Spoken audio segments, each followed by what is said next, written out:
What are your observations on the market today as it relates to acquiring new practices? When you're out doing diligence and seeing individuals that are interested in potentially partnering with a DSO, what's that looking like? Do you feel the multiples are fair? Are the businesses healthy?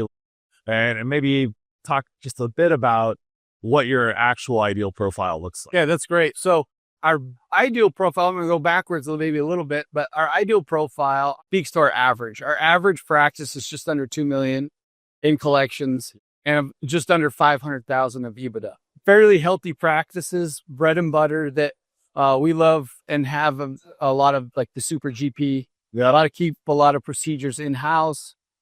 Number of our dentists, hire associates that are specialists. We love that. Our minimum threshold, you've got to have at least 200,000 of EBITDA, and usually that translates into 1 to 1.2 in collections.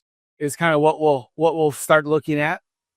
As far as the market, there are phenomenal dentists out there. Still, we see them all the time. They're still coming to the market. They're still looking for affiliation. They have different goals. They're at different stages of their career. I think there's so much opportunity out there. I do think recently we've seen valuations for our acquisitions of practices go up slightly, which is good for the doctors in the initial bite. It makes it harder for us as a DSO to get there as far as valuation goes. We have to get creative in deal structure and things like that we feel like we're accomplishing very well. Right now it's tough to plan for recap.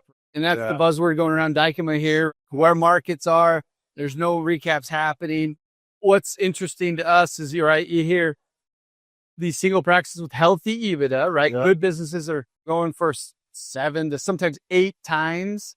But then a platform group with 15 million of EBITDA is maybe getting a 10. The economics of that, we're kind of, as a DSO, we're kind of going, how does that work?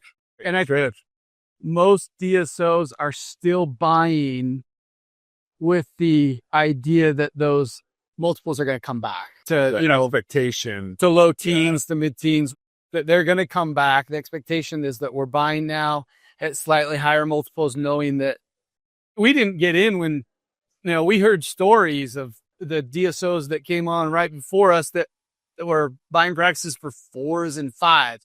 We never saw that, which I think to our advantage, we never underwrote that.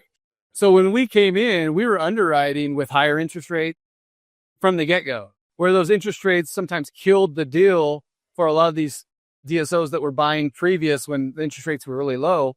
And they're like, oh, how do we do a deal now? We started with that as being our kind of normal, which I think helped us have to get there, right? From the beginning and get creative and create win-wins.